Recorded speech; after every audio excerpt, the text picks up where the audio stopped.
So I'm sitting at the Infinity Bar next to the Infinity Pools with the head of Marvel, and I am just the biggest geek. It was one of those times like, am I really? Is this my life right happening? now?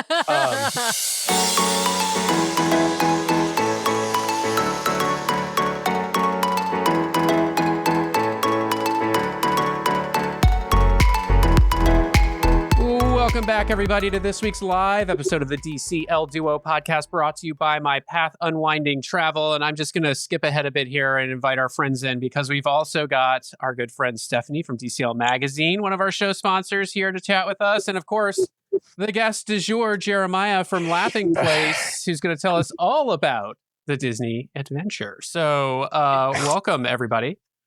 Thank you for having us. Thank you. Yeah, we're so excited to have you guys on the show. We've got to hit news because there was the big news item released 5 days ago. It was actually at a shareholders meeting where new CEO Josh D'Amaro, obviously everyone knew he was going to become CEO or thought he'd become CEO, but it was his first day on the job. And he thought he'd drop a big bum announcement, which was about the newest ship in the Wish class. We knew she's coming in 2027. Anything more than that, we didn't know anything except for what maybe Stephanie saw at the sort of ceremony where they cut out a shape of the ship and sort of began the cutting of the ship. Stephanie's name is... Yeah, I got to sign a big cutout of the ship, and it's going to be... I'll never get to see it again, but it's going to be somewhere in the... Inside, right? Inside of the ship. So... I feel very fancy. So what we do know, exploring time. Yeah. So what we do know is Believe is the new name. Yet once again, I cannot get them to give me Imagine or Imagination or anything like that. But I have a theory on that though, Brian, because I think that's way too good of a name just for a ship. I think that's going to be the name of the next class. Ooh, I love it. Well, then it would be the first. It would be like 3 more years, but write it down. Yeah, I love it. Yeah, because it would be the first name of the next class, the Imagine class or the Imagination class. That would be great. Yeah. So I like that. I like that theory. So what we did get confirmation of, as Sam said, is sailing late 2027. Seems to follow the same pattern for all of these ships these days, probably around Thanksgiving or Christmas time, despite the feedback that they've gotten from some long-term cruisers or long-time cruisers, but they love to extract that premium for the maiden voyage. So late 2027, I would expect, we don't know this for certain, but I would expect to see bookings open up sometime in September, as they have for the prior 2 ships. I would expect to learn a ton more about this ship at D23 in August, or a special event occurring around that time. Near D23. Yeah, it might not be at D23. They may do it like a week before, a week after D23, but they've done that. They've also loved giving us a little bit at D23 and then just dribbling a little bit it out separately. as long as possible for marketing reasons. So won't be surprised if that pattern continues. What we did get from the teaser clip, though, were some of the IPs that will for sure be featured on board, and then some like Easter egg kind of things that were sprinkled in that we were having a great conversation off air that I'm going to require us to return to. But the IPs we know that are going to be on board are Encanto, Frozen, Snow White, Moana, and The Little Mermaid. Now, beyond those IPs being somewhere on board, they could have just given us the 3 of the coffee shops and the decor for Cove Cat. We don't know what all of this means. Or the kids club decor, stateroom, staterooms, exactly. But in the video, interestingly enough, there were IPs that were kind of like they were Easter eggs almost. They weren't called out in the same way as these 5.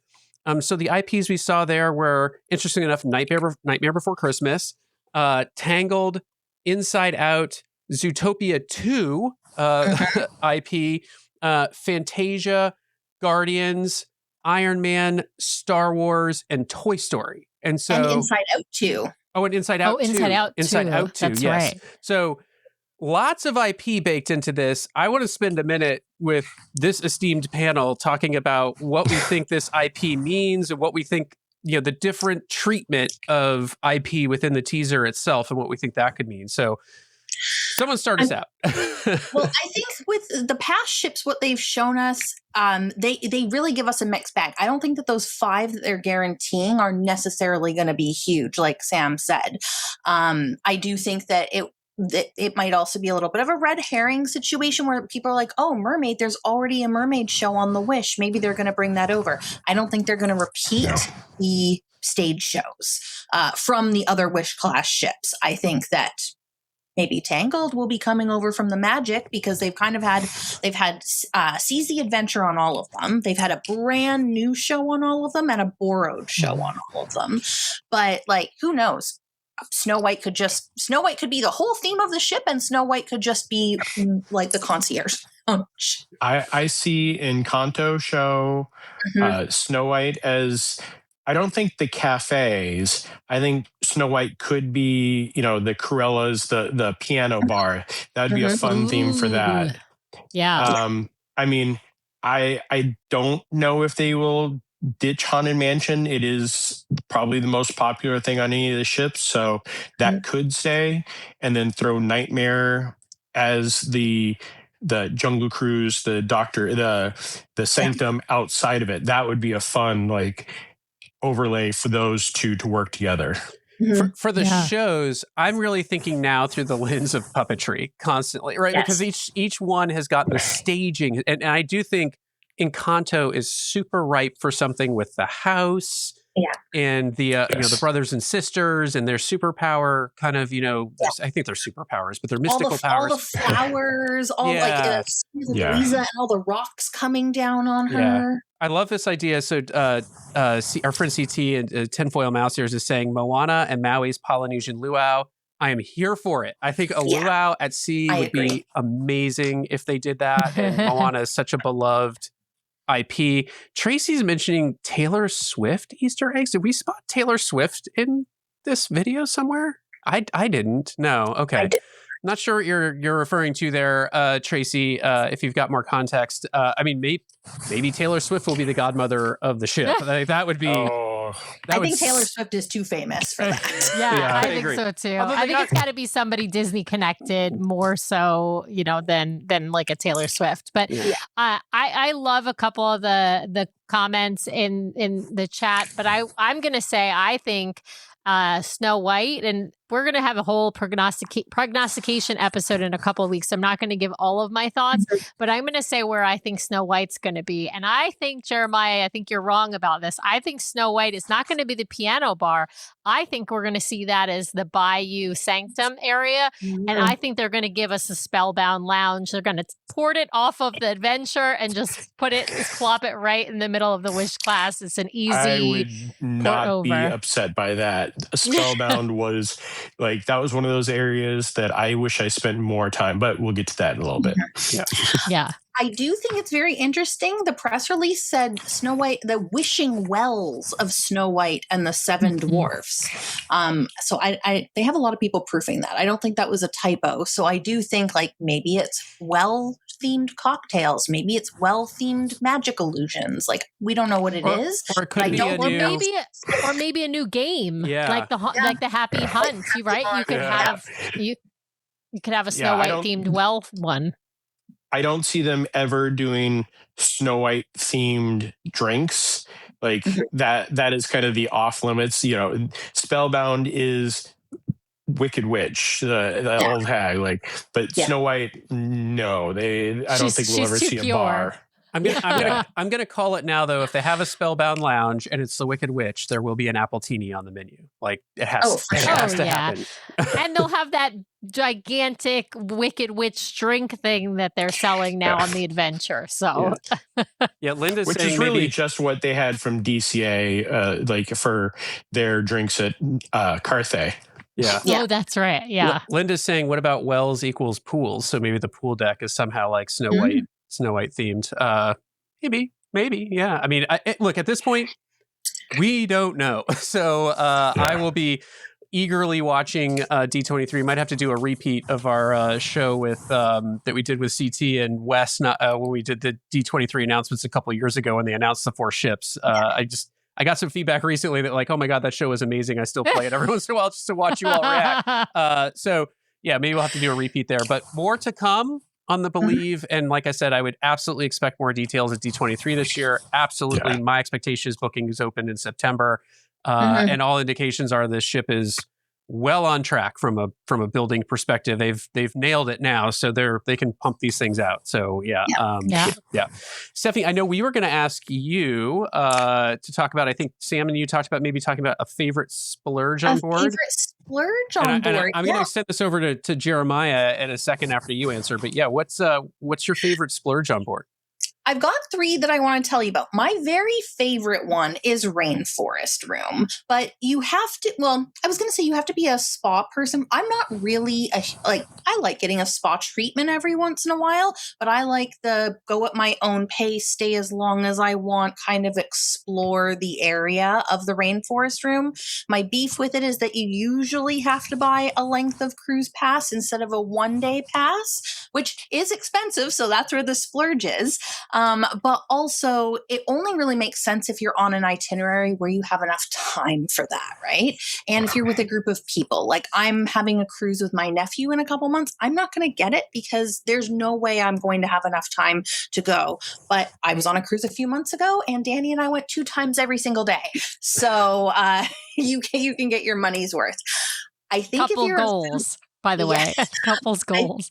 Exactly. I think if you're a food lover and especially a wine lover, I think that the set menu at Enchante and the setting at Enchante is amazing. And if you do the wine pairings with it and you have the champagne card at the beginning, like it is really an experience. And I like Palo, don't get me wrong, but I kind of get down on Palo because I always think for the same amount of money, I could go to a nice Italian restaurant 2 blocks from my house and have pretty much the same experience. But I could not, for the amount of money you pay for Enchante, I could not have that same experience in Toronto.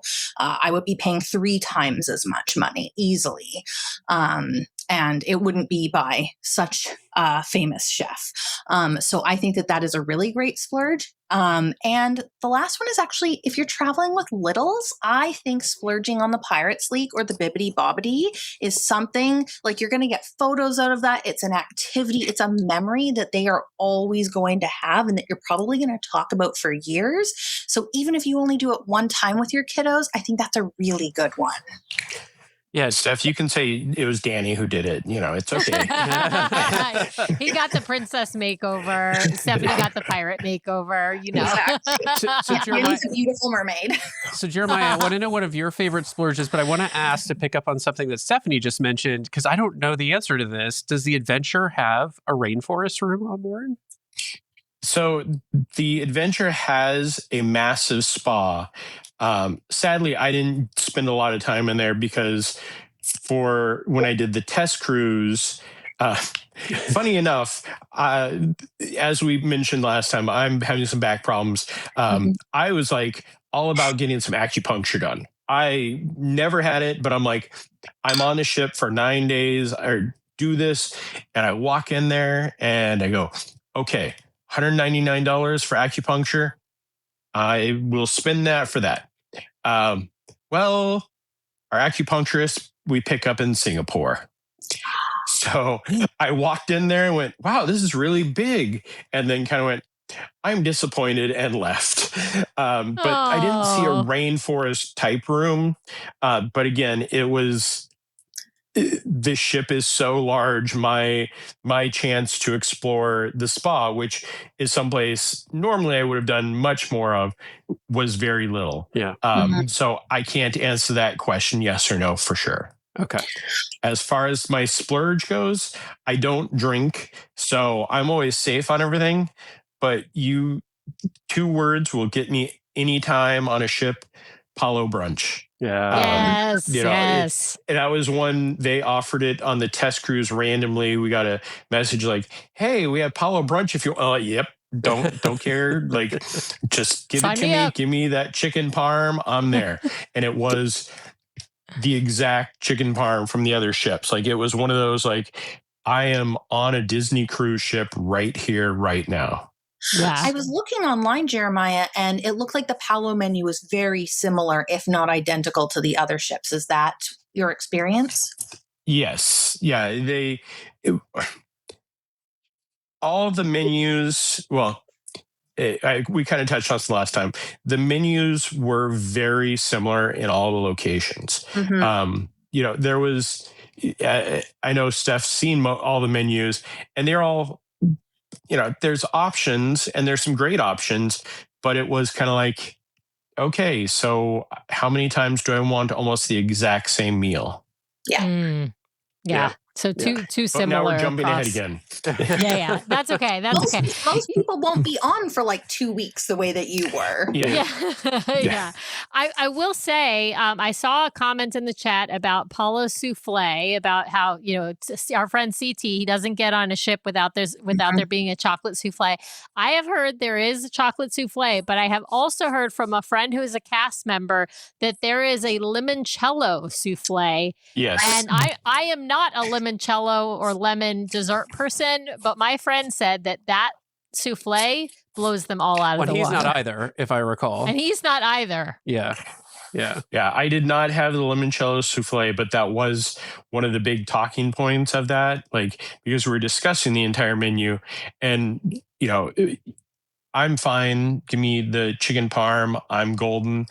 But the limoncello souffle was one of those things, if I had the chance, I wish I would have tried it. Yeah. Yeah. I mean, you can only eat so much. Next time, exactly. No. All right. Jeremiah's like, I'm never going back. Jeremiah's like, when they announced the Believe, I was just like, I think I sent Steph a message can we just stop with the ships for a little while? I'm done. Can we slow down? I love cruising, but thankfully that's a year plus. So I'm fine with that. But right a year now, and a half plus, probably you have time. Yeah. You have time to recoup. Yeah. I was going to say, buckle up. We got until 2031 to get this fleet fully built out. It's been a lot. No, but it's been a lot. It's been a marathon for those of us who cover the ships, and all of us in this group cover cover Disney Cruise Line. And so it's just been a lot with, the Treasure, and then the Destiny only a year later, and then the Adventure just a couple of months later. It was supposed to be not even a month later. So it's just a lot. And I know that the crew is feeling that fatigue as well. Not just the onboard crew, but the folks that work at corporate for Disney Cruise Line, they're feeling some of this new ship fatigue. It's a lot of work to launch these new ships. So Stephanie, why don't you let folks know, we love the DCL magazine. We cannot wait for it to come out. Tell people next it's month in the mail right now, guys, which is really I'm very much expecting a text message from all of you the second that it shows up in your mailboxes, please. Yes, absolutely. But so it's on the way. I haven't seen it myself in person, but I'm really, really excited to see it. It's only days away now, I hope. So our very first issue has come out, and is now actually, if you did miss signing up for the membership, as of today, it is in our shop, so you can buy it as a one-off issue. But I convinced our marketing director, I guess I own the company, so I don't know how much convincing there was. But I convinced our marketing director that we should do a promo with it right now. So you can just go buy it one-off, one issue, test it out. But if you want to sign up for a membership now, you'll actually get it at the membership price. We do have better pricing per issue if you're committed to a membership. So if you go put it in your cart, you can add a membership on, which you won't even be charged for almost 6 months until right before the next one comes out. But you'll get your membership perks starting right away. Well, if ours comes before our sailing on the Treasure, we will drag it on board with us to get some photos. Yeah. It will definitely be on the Wonder with me next month. So thank you so much, guys. I'm going to take one on the Destiny in a couple months. We're really, really excited. And we're already working on issue number 2. Wow. I was fact checking some things literally on Friday afternoon with our rep. So we are well underway on that one. And yeah, I think it's really beautiful. It fits with DC or DLR and WDW. Those each have their own distinct personalities, right? With WDW being like very fun and a little bit wacky, and then DLR is a bit more nostalgic and retro. This has a more upscale Art Deco kind of vibe to it. Love in line that. with the ships, but they still all go together. They're like siblings in different outfits, right? It's like the magic class, the dream class, and the wish class. They're all Exactly. siblings, but they all look a little different. Yeah. Exactly. So I'm really excited, and I can't wait to hear what you guys think about it. And for any of your listeners, you can get 10% off your memberships, a single issue, anything else in our shop with code DCL Duo. And I would love to hear what you guys think of it as well. So come over to our at DCL Magazine Facebook or Instagram page if you get one, and let me know what you think. Well, Awesome. Stephanie, it is always a treat to talk to you. And now you're reminding me I need to go check my inbox for my note from Tim on the deadline for the article for the next magazine, which I will do. Well, and now you've reminded me that I probably have a deadline from Tim. So thank you for that. Well, thanks for joining us, Stephanie. We're going to carry on with Jeremiah to talk all about the adventure now. Have fun, guys. See ya. Bye. Talk to you later, Steph. All right, so let's get down to business, Jeremiah. You had a little bit of time off. We have so much to talk about. You had a little bit of time off. Walk us through embarkation day for the maiden voyage of the Disney adventure. Okay, so embarkation, it's very different than I've done with the other ships. And this is probably just because of the size. We showed up a little early thinking, okay, we'll wait. They'll call us. Oh no, we were moved in. There were at least 20 cast members to check us in. Like they were sitting there waiting, and they were all the crew in Singapore. You could tell the DCL cast members were in the back, kind of like making sure everybody was doing their good job. Smooth to get on. So I didn't talk a lot about this on the last time, but to me, walking on the ship is and here's Jeremiah Good party. There was none of that. We get on the deck. They check us in one last time, walk down, cut into, I believe it was level 7. Don't quote me on that. It was just a random level. And then they had the ship photo where you could take the picture with the sign off to the side. And there were cast members waving, and that was it. Yeah. And you're walking into just like a normal deck, and then there's an elevator bank, right? There's not like, you're not in any kind of sort of central hub. Like I know there's not really an atrium or grand hall on the ship to begin with, but it's not like you're walking into even the Imagination Garden or the town square or some other sort of distinct area. You're just really walking into like a hallway with elevators. Yeah, it was, a couple of cast members with the gloves on, waving, getting excited for us to board. And then we were there. Now, did they tell you, did they tell you anything about like where to go, what to do, right? Because at that point, you're like, I mean, you had been on, but other folks, of course, hadn't been on before. And so I'm sure other people are like, okay, what do I do? And I heard through the grapevine, the app was not actually working properly on embarkation day, at least at the start of the day. Am I right? There was some glitch? For me, the app was working okay. But again, because I'd been on it already, I knew, okay, here are my options. No, there was no direction. There was no information about the app. There was no, hey, you need to make reservations. Hey, check this out, do this. The cast members were there to answer the questions. It was pretty much, okay, your room number, and our rooms were ready right away. So because it was the first, well, not really, but the first maiden cruise. So we headed to our room, kind of went, okay, checked out our room. We were lucky enough to have the Imagination Garden view right at the stage. That will forever be the best room that I'll have on any ship. Yeah, and that was an incredible room. Yeah. Do we want food? Do we could go to Pixar to get the buffet. We could go to one of the sit downs. We could go into the Imagination Garden to any of those locations.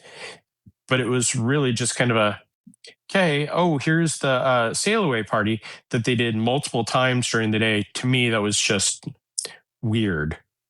Yeah, it is weird, right? Like, Yeah. how many times did they do that sail away? I know they did it in the Imagination Garden on the stage, like they Yeah. do sort of all of the deck parties that we are used to up on a pool deck, Yeah. and not on a pool deck, obviously, except for maybe fireworks. But yeah, how many times do you think they did that sail away party? They either did it 2 or 3. When I went into the room, one was going right then. Mm-hmm. And my room, as I said, was facing the Imagination Gardens with the stage right there. And the soundproofing in the room is pretty decent. I know that other people have shown the video of, oh, it's great. We could hear the music, but it wasn't deafening. We opened up the door, boom. And then I went down and saw it again at 2:30, I believe. So it was just weird to see the sail away, but not sail away. And not Right, because be you don't on a sail away deck. till later. Yeah, you're not on a Yeah. deck, so you can't even see. Even if you were sailing away, you wouldn't be able to see it. And then, And of the course, horn is just the recorded horn for the Right. show, which again was one of those things of, I want my old chips back. You know, I gotta ask about the location of that room, the garden view. Folks are asking in the chat about how those rooms compare to the ocean view. Brian and I were looking at them, and my memory was that They're more the garden expensive. view is more expensive than the ocean view room. Was that I should right? say we were looking at concierge. So the concierge veranda was about $500 or $600 less than the garden view overlooking the stage and such. So I don't know if that was your experience, Jeremiah. I didn't book it on my side. That was all my boss over at Laughing Place took care of that. Yeah. But I did hear from many people that our room was on the more expensive side than everything else. And I had the ocean view on the test cruise. Very nice, relaxing. This, I will say, if you are in the stage area of the Imagination Garden, great views of the show, really nice. But the first night they did a dance party until 11:30 at night, and that soundproofing not that great at that point. Yeah, that's good to not hear at because 11:30 at night. I have seen those videos, and we were thinking about staying in one of those rooms, and I was toying around with it, and so that is super helpful to know, because that's more like being on like a Royal Caribbean ship. If they're doing something big up on the pool deck, you can hear it in the rooms. I mean, it's not deafening to your point, but it's certainly enough that like I need white noise to drown that out to go to sleep. So yeah. And, well, even the white noise, it was, we were in the room early, probably 9:30, ready to sleep. And the dance party. And the funny thing about the dance party is the characters were out until 11:30. That's something I've never seen Daisy was out getting down, because I walked out a couple of times just going, are they going to end anytime soon? And I want to say it was 11:30, but it may have been closer to midnight, but it was a dance party. The only time I've seen that is on New Year's Eve, right? On New Year's Eve, they've got the characters out like just before, from like 11:30 to midnight, and everybody, says Happy New Year. There's fireworks, and then everybody goes to bed after that. So by like 12:30, but that's the only time I've seen characters out that late. So I should pause here to remind our audience that we had Jeremiah on. We released his show last week, I think it was, maybe even the week prior. It was to 2 that. weeks ago. I think it was 2 weeks prior, yeah. And for when he was on board from Tokyo to Singapore for 9 nights, and he had some very specific, good, it's helpful an audio info. only. It's an audio only episode, so it's not on our video. It's on YouTube. The audio will publish to YouTube in our podcast feed, so you can listen to it there. But I would definitely go back and listen to that, because we talked through a lot of things tonight. And I think tonight what I want to do, Jeremiah, is ask what stood out to you. You sailed on 9 days, then you got on the Maiden. Now you're with like real people. Although we heard the Maiden was only like 3,800 people. It wasn't even like a full ship. Yeah, because it was all adults, Brian. Because there was like no kids on it. Yeah, but like what stood out to you the most, Jeremiah, having experienced both cruises? Like, where did the pain still exist, or where did you find that the pain was worse? Where did things get better? Yeah. So, this was very interesting to experience because, again, the test was very free flowing. We had the time to do whatever we wanted. This being 3 days, the one that stood out the most was dinner the first night at Animator's Palette, which if I never have to eat at an Animator's Palette again that does the drawing, I will be very happy. And that is because during the test cruise we added that many nights, and it's not my favorite show. But the food, I will say the food was definitely much better, even though it was just a week. It may have been my stomach going, "Hey, you're feeling better." But the line to get in, because there's no space, there's no long hallway, there's no real prep. The lines, because they had the 2 doors on each side, backing up, going down the hallway or into the elevator bank, blocking the elevator bank, becoming just a giant cluster in the elevator area. And the cast members were doing their best. They were like walking with the hand wipes, trying to get everybody set, to try to get them in quickly. But I walked up, and the person I was traveling with was already up close.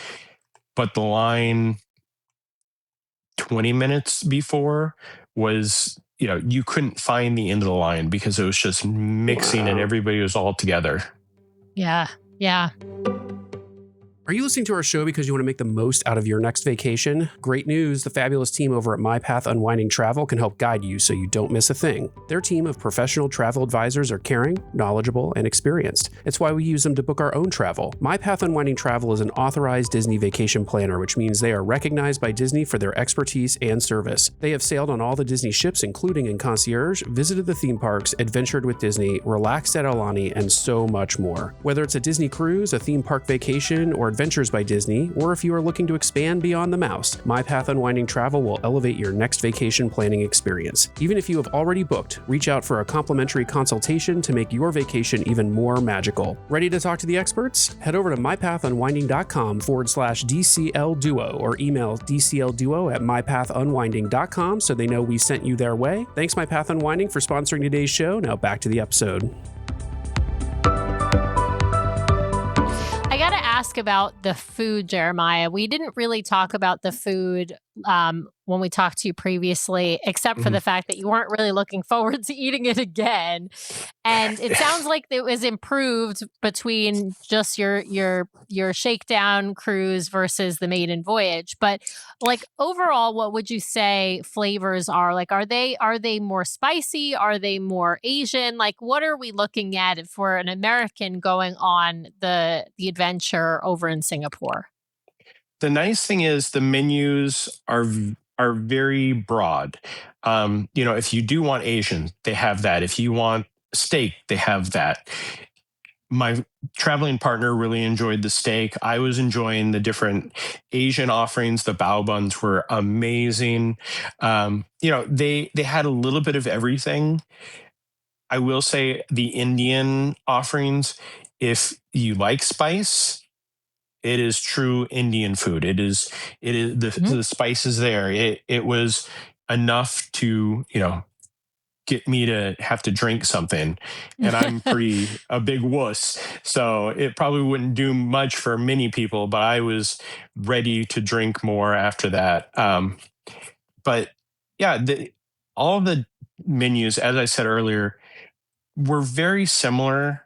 And to me, it was kind of like okay, I don't need this exact same or some version of it, which I guess is on all the ships. They always had the chicken, they had the steak, they had the burger. But the test versus the actual Maiden, it tasted like the Maiden had gotten it better. Yeah. Do you find some of the flavor profiles are similar to the Lion King kind of cuisine that they're serving?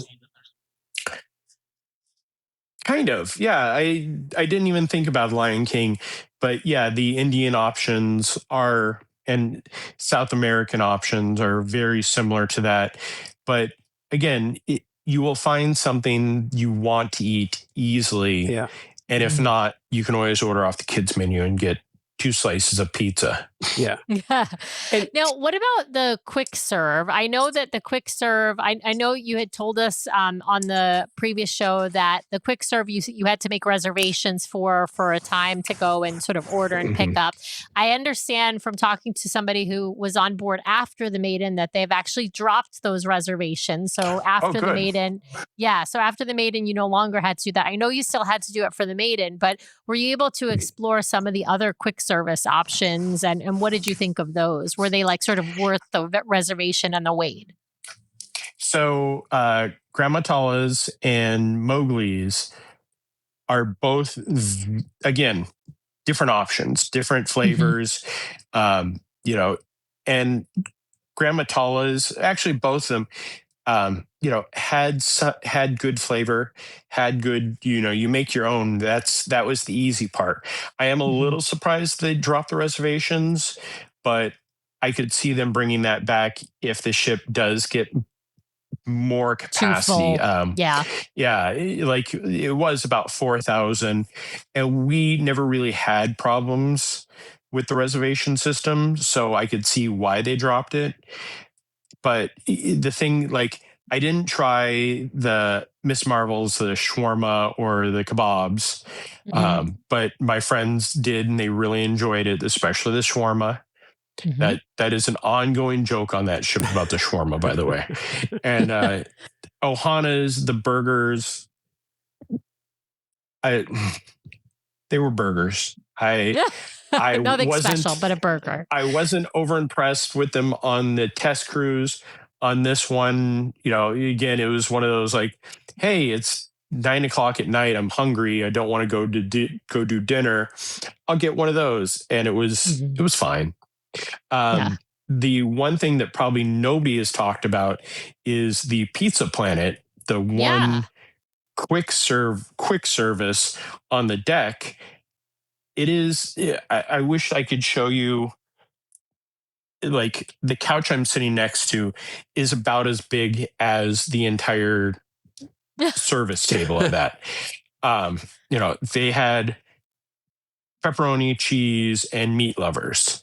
And they would make one, put it down. If you wanted a whole one, they had to make the whole one. So that just stopped everything. So that was the definition of the adventure for me. It's we can do it, but we didn't take into consideration there's going to be 30 people in line wanting more pizza while we were making a whole pizza for somebody. That has actually now become an issue on the Destiny and the Wish class, because it's the same. They're making the pizza is good because it's fresh. But because it's fresh and they're making it fresh, they can't pump it out fast enough to keep it in stock. And so you know there's a line at the pizza place because everyone's waiting on a pizza. But at least on the Wish class, you've got Mickey's Smokestack Barbecue, you've got Donald's Cantina, you've got Goofy's Grill. So if you don't want to wait for the pizza, you can go to other places, and you're going to wait at all of them, but not that long. And so I think when you only have pizza up on the deck, and I know there's that hot dog place over by the Marvel rides, but I heard that was kind of a very... and it's not really a secret, but I just saw that same video being like, this is a secret. It's like, no, it's just a hot dog place that is kind of tucked away. But I heard that's good, but also kind of a long wait for a hot dog.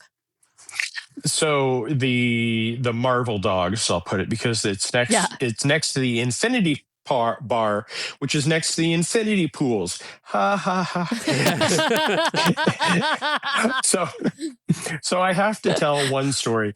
My friend Brian Crosby, who works with Marvel, he's kind of the liaison between Marvel and Imagineering. Amazing guy. His name is actually one of the Easter eggs on the Pym Cars. His giant badge is on there.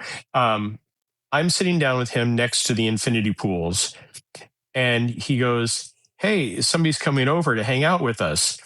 And it was C.B. Cebulski, the head editor of Marvel. Wow. So I'm sitting at the Infinity Bar next to the Infinity Pools with the head of Marvel, and I am just the biggest geek. It was one of those times like, am I really? Is this my Is life this right happening? now? Yeah, and the hot dogs were there, and if you've gone to a 7-Eleven or one of those that has little hot dog rollers, that was all it was. Like, when I started hearing the hidden secret of hot dogs, I was like, okay. And that area, if there was an adult area, it would be that area. Mhm. The smoking area is right next to the infinity pools, and they have the bar and then it's just hot dogs. Like, Yeah. it was so funny. Everybody was talking about. I'm like, they're just hot dogs, people. Yeah. This reminds me a lot of if you go on Royal Caribbean in an Oasis class ship, there is not a lot of deck food. There is like one option for deck food, and then everything else is, they might have quick serve or upcharge But or they whatever. have a hot dog place on the boardwalk, Brian. Yeah, but that's what I'm saying. It's spread out over the ship, right? Like if you don't want whatever they're serving at the quick serve at the pool, then you got to leave the pool deck and go find the buffet or something else. Yeah. So that's interesting. Jeremiah, when we talked last time, one thing I had not fully appreciated, but we recorded for all of you out there listening, watching, we've got a slate of adventure related shows coming. We were recording someone over the weekend who reminded us that there are no adult spaces on the adventure, that none of the spaces are reserved for adults. No, and that's, like I said, the Infinity Bar. If there was the adult space, it would be that area. And it's not. There is no adult space. There's no get away from the kids. There were limited kids on this cruise. Yeah. But every time I'd walk by there, the infinity pools were quite full with a family, with kids playing in the infinity pool. And the pool deck, this is something we didn't talk about last time. Yeah. There are pools, but there's not a lot of pools. And if it's hot, which it is, like my friends who are on the second sailing or on the third sailing, they're like, this is Florida bad. And I'm like, I'm glad that I missed that because I don't need Florida bad because I live in Florida bad. They said that the pools were packed. Like they couldn't get in because the main pool was so full of kids. And then you'd go to the smaller hot tubs and they were full. And the infinity pools were full. Wow. Yeah. Yeah. So kid soup everywhere across the ship. Yeah. No, I didn't want to say that, but yes. Yeah. I mean, it's kids. We call it that on the other ships. So I got to call. It's just a matter of when you've got an adult only pool. That's the only place that's not going to be kid soup. But you don't have an adult only pool on the adventure at all. Now, somebody is asking about the muster on the Maiden. So I have to ask about the muster. As I understand, it's the in-person muster. So you might be outside, you might be inside. It just depends on where your stateroom assignment is. We know that some people go in the theater, some people are out on deck. Anything notable or different about this muster besides the normal thing that, if people show up 15 minutes late because they didn't understand that they need to be there?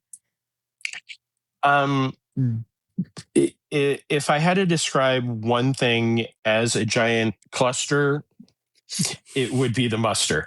Muster was a cluster. Somebody said muster was a cluster. Wasn't even mean to rhyme, but so my spot was inside next to the escalators, which still to this day, escalators on a Disney cruise ship just blow my mind. Yeah. The biggest problem with it, and I think this problem is something that they're going to have to deal with at some point. All of the announcements are in English. Not everybody speaks English as their first language. Some don't speak English at all. So trying to explain the muster to somebody who's never been on a cruise, I got there, found my spot. It was a mess.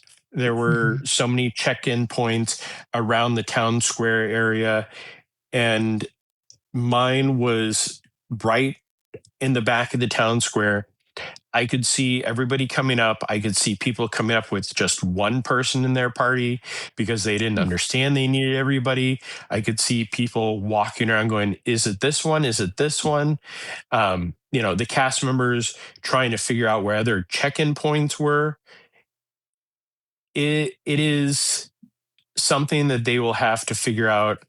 And it's an age-old thing. They have a problem.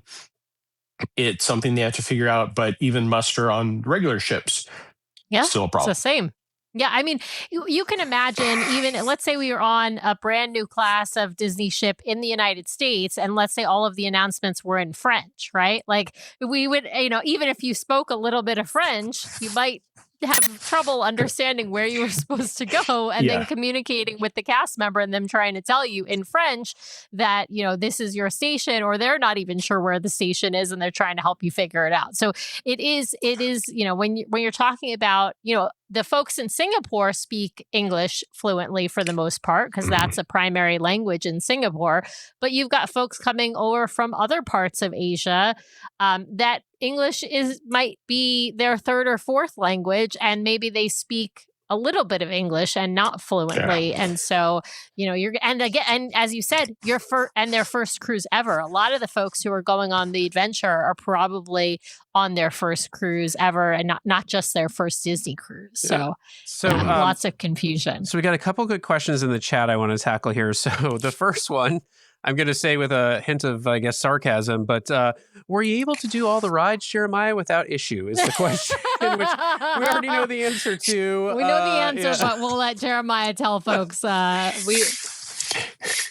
So, no, the answer is flat out no. The Groot spinner, which is very cute, is a mini Dumbo.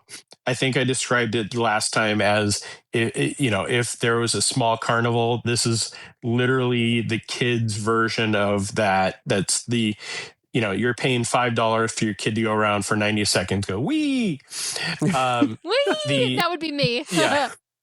The Pym Cars, very cute idea. You can tell that this was something that Disney inherited, and they just kind of said, okay, we need to do something with this. Hey, we can make these all tiny, and we can throw on themes, and we can throw on names from, Ant-Man and the Wasp and everything. 3 to 4 cars, 4 cars, I think is the max for that. And you just drive around a small track. And again, and it's like just a circle, seconds, basically. Yeah. Oh yeah, it is teeny tiny, and that's not just a joke about it. And my friends who are on it said that cars were getting stuck on it. So, and then there's the Iron Man coaster. Iron Cycle. Somehow, during the media event, they got that running for the 12 people that got on it. The videos were everywhere. So I had hope that when I was going to be on there, I will try it. It doesn't look too rough. I'm great with that. Nope. We saw testing a couple of times. We can tell you that the announcement that they are testing is really loud and echoes throughout the pool deck area and even down into the Imagination Garden area. But I saw it run maybe 3 times, testing. Nobody on it, nothing going on. We saw maintenance up on the deck, trying everything to get that thing running. We heard possibly the last day they were going to have it, but nope. Yeah, and from our reports, we'll add it's on the 5th sailing right now. Yeah. The 5th sailing just started, I think, yesterday or the day before, and I don't think it's running yet. That's what the last we heard is it's still not running. Yeah. Our friend Ashley's asking, do they have the DCL scent on board? Did you step on board and feel like you were just smell like Disney Cruise Line? Like Disney Cruise Line. They had the pumping out of the scent everywhere. Yes, the smell is there, but the smell didn't didn't overpower the lack of theme in the hallways or in the staterooms, or to go off on this, there were parts that were so Disney, you felt like you were in a queue or in Disneyland. Like San Francisco was one of the most amazingly detailed areas. There was great Easter eggs. You could just hang out in there. It was great. That's amazing for the entrance to the two teen areas, or the teen and tween Oh yeah, the areas. tween and the teen areas are right there. Yeah. Yeah. And then they have the Duffy shop and the Nat Geo shop. And then video games that were created based around Big Hero 6. They have the Baymax meet and greet, a cute little bar right there. And then at the end is the theater, which I actually went into the theater. There's roughly 70 seats per theater, and there are 4 of them. So I sat down and watched Hopper on a ship. And it was fun. amazing. I loved it. That movie, like, that is one of those movies, if you have not seen it, go see it. It is Pixar at its best. Oh, I love But that. I love hearing that. good part, Baymax or San Francisco. Bad part, the hallways. They had carpet that had Mickeys on it, so you know if you're walking to the forward or to the aft, the everything in it was just a plain hallway. Yeah. Walk into your stateroom. They have the one piece of art behind the bed and one piece of art on the wall, and that was it. Yeah. And I looked at pictures of the other ships and their staterooms, and yes, it is similar, but it's just not like Not as nice. There wasn't anything. Yeah, it just wasn't Disney to me. And though that's the sad part about the ship is there only so much that Disney could do because they inherited or purchased. And I think I didn't watch the Imagineering story about the crew, about the ship, but think it said it was 60% done when Disney acquired it. So they already had the things they can't change. Right. But the parts that they could were great. Imagination Garden had some amazing theme to it. The castle at sea was interesting. The high-tech stage was some of the best shows ever. Amazing. Walt Disney Theater, they took what they had and enhanced it, and it's probably my favorite Walt Disney Theater because they did more with the texture around the actual stage, so they could do better projections and better. It brought it to life. I got to go back to the stateroom because I have to ask the question that is a really important Disney Cruise Line question, which is the bed. I feel like Disney Cruise Line is known for having some really great mattresses and really great beds. And I'm guessing that this is probably not the same because that's probably something, part of the staterooms that was already pre-ordered or already sort of gotten before Disney took over the ship. But I'm curious, we're having some back issues. We know you're recovering from those issues right now. I got to ask you, did you sleep well on the bed or was it not a great bed? I don't know. No, I think the bed was probably the exact same as the other ships.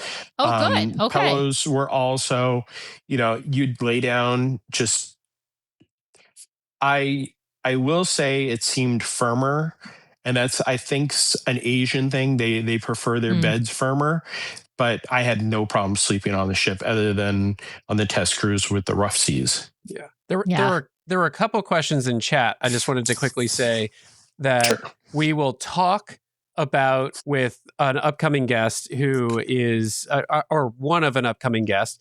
So there was a lot of chatter in the beginning about back-to-back cruising. Jeremiah did not do a back-to-back. He just did the 3-night Maiden in addition to the 9 other nights that he spent on board before. And so we have a guest coming on next Monday to preempt maybe that portion of this show.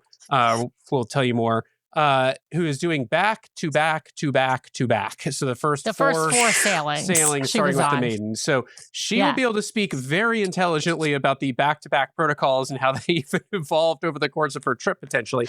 Well, and also about some of the reservation things that have changed, because I know that the stores are no longer doing the reservations, and I mentioned the quick serve is also not doing reservations, even though they were on the Maiden. The other things that we touched on in that we have a recorded episode that will come out at the end of this week, where we do touch on the door magnet and fish extender experience. Spoiler alert, there are no fish extenders in the hallway. So there's no hook. There's no thing to hook. So you got to bring a magnet hook if you want to hang a fish extender. But our guest later this week will be talking about that. And then one thing I would ask you about, Jeremiah, because I agree, I think one of our guests actually mentioned this. The couch in the stateroom looks exceedingly uncomfortable. So this is an interesting thing. Yes, to sit on the couch, extremely uncomfortable. Very, just very like, okay, there's no give. You're sitting down. That's it. Yeah, it's an L shape. It's like literally an L shape, and it looks like very thin padding. Yes, but the bed. So this was an interesting thing. On the test cruise, we had the bed fold out, worked great. The first night, we didn't advise them that we needed the bed folded out. So I called guest services. An hour later, I called guest services again. I don't know if it was busy, what was going on, but we had two guys come and try to figure out how to do the bed. The bed is not an easy just fold out. As the two guys are trying to figure out how to do it, they have to go get other things. I guess we were missing a duvet cover and something. As they're leaving, I get another knock at the door, which is probably the second call I made to guest services about folding out the bed. So they come back, they fold out the bed. The bed takes up the entire space. Oh, wow. There is no way to get in between the bed out to the, to the balcony, because you have a balcony right there. Yeah. Mm-hmm. So the next night I ask our stateroom attendant, and he goes, "Oh, I'm just going to make it the double. The bed can be folded out to a massive bed or a smaller bed." Yeah. It was something like, that is something we didn't know, because on this test cruise, it was always just the double, or, it was a queen size. This would have been, the entire space. We could not get around the bed. It was full. It was one of those like, I don't remember this last time. And then when the stateroom attendant goes, "Well, I'm not going to expand it all the way," and we're like, "Oh, that's not a problem. Go ahead." Yeah. So he did it just the double so he could get around it. Yeah. So if you're having just one person sleep in that fold out, then it can be kept smaller. But if you're having two people sleep in that fold out, it can be made larger. Yeah. But you're going to have very little, like almost or no three room. people could. Yeah.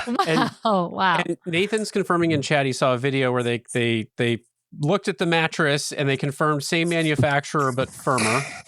So there you go. So it is the same different model, but same manufacturer. Our friend Tracy wants to know, Jeremiah, and I haven't seen much about this. Do the the Disney Band Pluses work on board the ship? No. Yeah. That was one of the questions I had right away was, is that something? And they're like, nope. The doors. Keys. Yeah, it is something that could happen, but there's no reason to have it. I mean, technically, there's no reason to have it on the ships other than if you want to try to play the games and to get into your room, but you have to sell the Disney band somehow. Yeah. Yes, right. exactly. Well, there you go, Tracy. No Disney band. Well, and I don't know that they use them over in the parks in Asia. And so maybe it makes a little less sense than in we use them in the American parks. So a lot of people who are going to the parks already have them and they bring them with them to the cruise, or they don't mind buying another one because they'll use it at the parks and vice versa. There is so much we could talk about here. We got to talk a little bit more about entertainment, Brian. Okay, you get like 5 minutes on entertainment because I also failed to read the 250th, or sorry, the 550th listener review that I promised to do. So go ahead. Oh, you did? Okay. Well, okay. So Jeremiah, you promised me you'd tell me a little bit more about Remember. I know.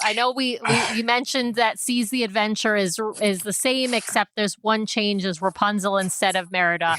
But you haven't told me enough about, and I don't need you to tell me everything about Remember because I do want to eventually at some point see it myself. But like, give me some highlights. I know it's Wally and Eve, but yeah. Yeah. So Remember to me is the best Disney jukebox show since Animazement at Disneyland in the 90s. It and to me that was the top. This show, it has every bit of heart in it. Wally and Eve. Eve is done puppet style like Nemo, and the characters from the Finding Nemo show. Wally is something I need to find like a video of how they do it. So Wally is a person standing in the box. If you've seen the pictures, there's a box that Wally rolls on, and his hands are the puppeteer's hands. So I don't understand, because the entire show he can't just be standing with his head down and his arms up like this because it wouldn't work. So somehow he has to fit perfectly in it. And we'd watch Wally, like if he dropped something that wasn't supposed to be in a certain area, Wally would actually reach down and pick up the piece and put it someplace else. Wow. Yeah, it is like, it's one of those things. Again, I need to watch if there was anything in the Imagination or Imagineering show about that. If not, they didn't say anything. They just said, I mean, the new show, but they didn't say anything. They didn't give any details about it in the, we call it Imagineering. Yeah. The media crews, I know they got to go on stage and see it up close, but I don't think anybody got to see any of the true details of it. So the puppeteering is amazing.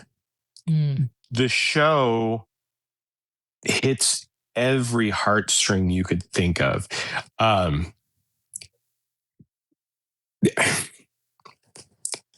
tell you a little bit. It will spoil a little bit. All right, it so follows kind of the spoiler alert for everyone out there listening. Skip ahead like 30 seconds. Yeah. All right, keep going. Yeah. It kind of follows the movie Wall-E. You know, Eve shows up. She's struck by lightning. Her battery is gone. In order to bring back her battery, Wall-E plays her favorites. And her favorites are all Disney and Pixar movies. And with each one, amazing. There's a princess medley that is... I'm not going to spoil that, but that is one of those standout points that I told people, I mean, you need to watch this. This is Disney magic at its best. And then we get to the Frozen part, and it's, do you want to build a snowman? But it's the finale of the song. Oh, fun. So it's the parents have died, where, I need you. And that just tears. Like, yeah. I mean, it's like, this sounds like, well, fun, but emotional, but like all of, like you said, I'm pulling on all the heartstrings, telling all of like these like amazing Disney stories. I love that. I can't wait to, that's the one, that's the thing that'll get me on this ship, Jeremiah. That is what would take me back, is that show. If I could go back and watch that show multiple times, and they show it. That's one of the things that I don't know if anybody's touched on.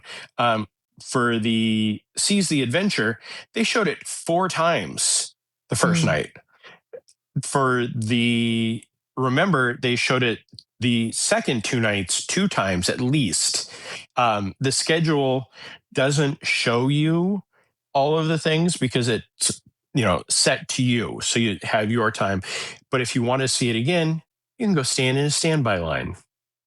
Oh, that's awesome. Okay, so you can so you were given a reservation, unlike on the preview, you were given a reservation time for Seize the Adventure and for Remember.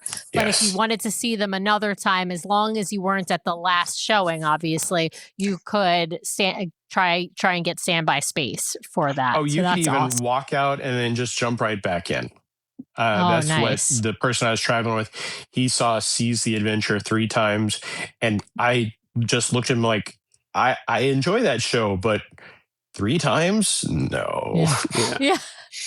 So, Jeremiah, let me round out with one last question before Sure. we start to wrap up here. So the last question I have for you. So when we talked to you after the 9 nights you spent on board, you sort of said, I think this is, if you're going to fly all the way over here from the States, couple it with a parks trip was kind of your guidance or your suggestion.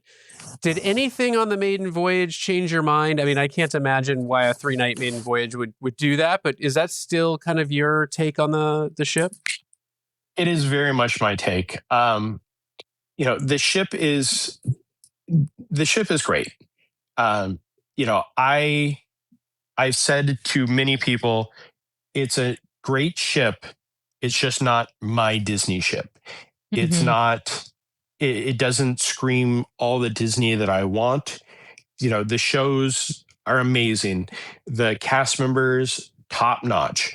But it just isn't.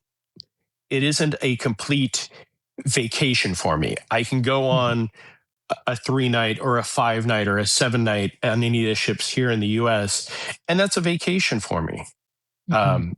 And that again may be the travel, but if you're going to go there, Hong Kong is a couple hour flight from there. Tokyo is a couple hour flight from there. Shanghai is a couple hour flight from there. If you're going to fly over there, use one of the suggested travel agents that we all have and book a long trip. The people that are doing back to back to back to back, as you said, I would be interested on their thoughts, because it's not, even the trivia to me wasn't, hey, this is lots of fun, because most of the cast members doing the trivia had never done trivia before, but it wasn't, there wasn't something enough for me to do. Yeah. You're on the ship 3 days. There's sure things to see, stuff to buy, great shows, good food, but it wasn't a, oh, wow, I just felt like I had the best time. Yeah. Yeah. I had a great time, but to do a park and that, it's just like a Walt Disney World. If you're going to come out here to do a cruise, do a couple of days in the park, do a 3-day or do a 7-day. Don't worry about the park. Or if you've never been to the parks, do a land and sea. Yeah. But over there, it would definitely be a land and sea. Yeah. So I'm gonna. That makes sense. Josh McHenry posted a question that I'm just going to flippantly answer, and I apologize, Josh. I don't mean to be flippant about it, but he asked, so who's it best for? I think the solid answer from Disney, and from what we've heard so far, is if you live in Southeast Asia and you don't have easy access to a Disney park, this is how you get Disney in your life without having to, fly all the way to the U.S. or all the way to one of the parks around the world. Or if you're looking for a Disney cruising experience, it may not be exactly what you would get out of the US. You got a ship much closer. This ship is being 1,000% marketed to the Southeast Asian and broader APAC audience as their Disney experience.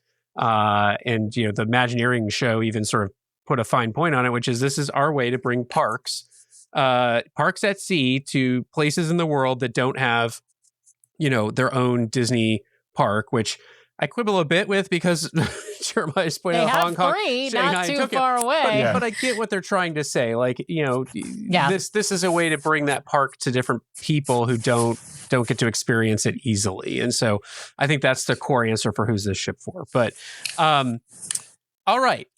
Jeremiah, we thank you so much for joining us. I have a little bit of business to wrap us up here before we give you the full thank you on your way out, and an opportunity to tell people where they can find you too, most importantly.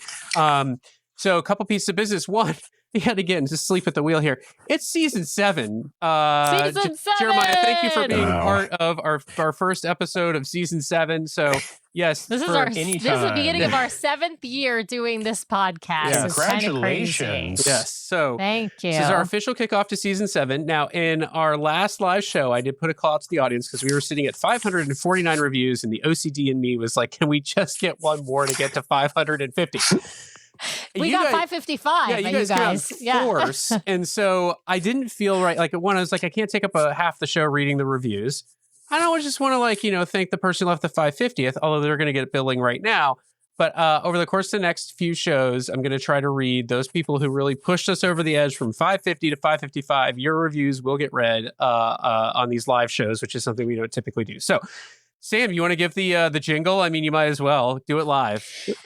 Simply the best, better than all the rest. All right. The 550th review comes from WMTWIGG, maybe WM Twig, who writes, a big DCL duo fan, fantastic podcast for Disney Cruise Line fans. The hosts bring great energy and helpful information about everything from itineraries to onboard experiences. It's become one of my go-to podcasts when I need a little Disney cruise magic. So there you go, Sam. Oh, I love that. There you Thank go. you for that. I love that. You guys, thank you so much to everyone who has reviewed our show from the very beginning, starting with our number one fan, Tracy, to our 555th review. We just so appreciate it. We know that there are thousands of people watching and listening to us every week, and we are humbled by your support and by your love and the way that you reach out to us. Emails, Instagram, Facebook, all the ways. We just so appreciate that everybody has offered us so much love and support over the years. So Yes. thanks for that. We And got to so- give special thanks to our show sponsors, My Path Yes. Unwinding Travel, and to the DCL Magazine. We've got to give special love to Jeremiah and all of our friends over at Laughing Place.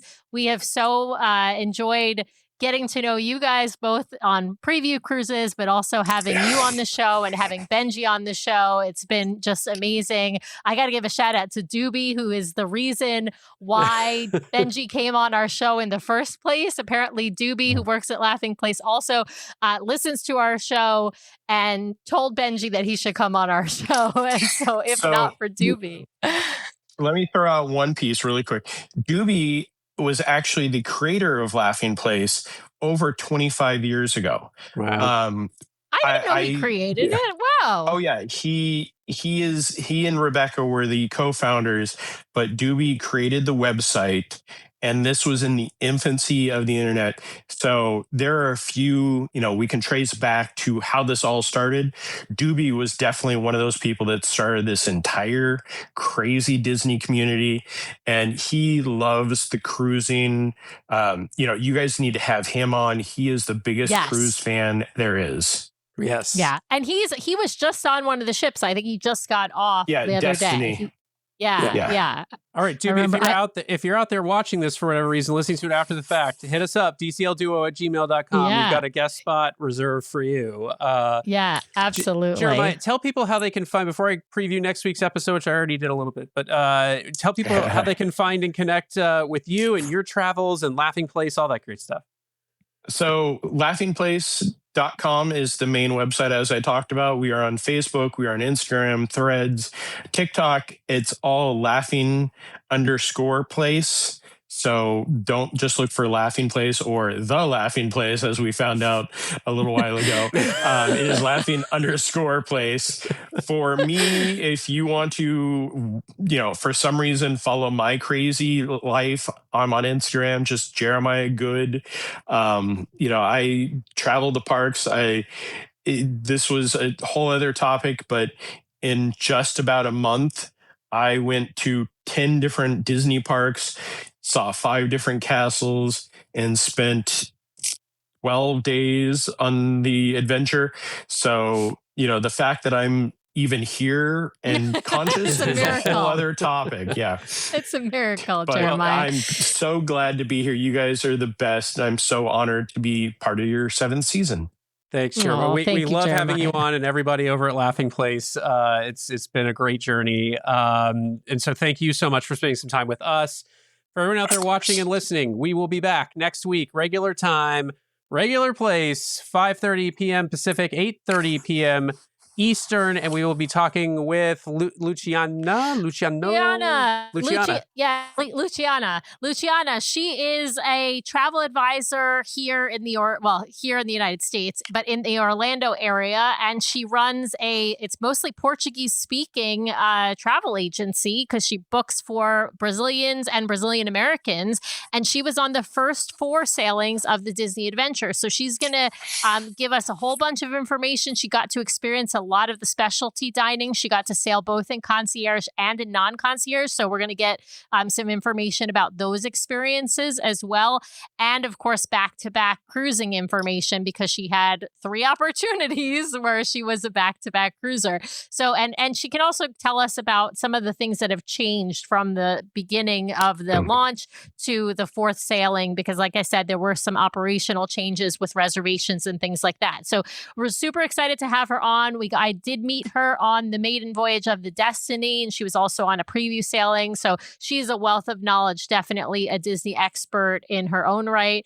And so we're very excited to have her on next week. But with that, we'll just say thank you to everyone listening, watching after the fact. Make sure to like and subscribe on YouTube, and of course, to give us those 5 stars on Apple Podcasts or wherever you listen to podcasts. And we'll just say see you next week, and stay tuned because we got a recorded episode later this week coming out also about the Disney Adventure.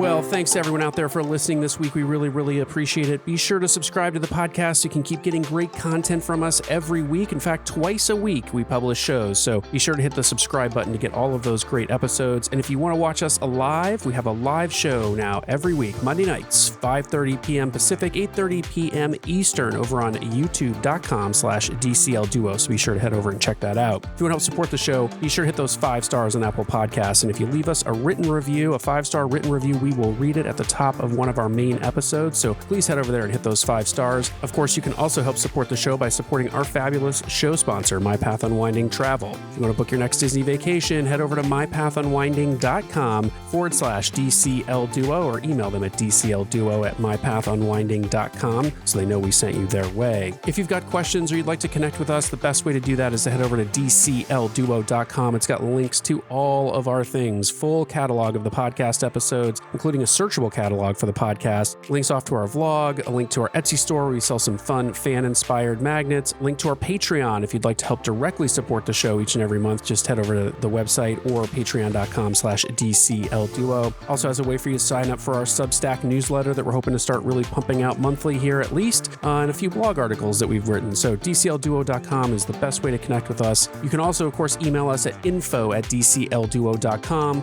or reach out to us on our voicemail line at 402-413-5590. That's 402-413-5590. The DCL Duo podcast is not affiliated with Disney Cruise Line, the Disney Company, or the Disney family of theme parks. The views expressed on the show are solely those of the individuals on the podcast and in no way reflect the views of the Disney Company or Disney Cruise Line. If you have questions about a Disney cruise or a Disney vacation, please contact the great folks over at My Path Unwinding Travel or Disney directly or your own travel agent. Thanks again for listening, and we'll see you next time for another fabulous adventure with the DCL Duo. Good night.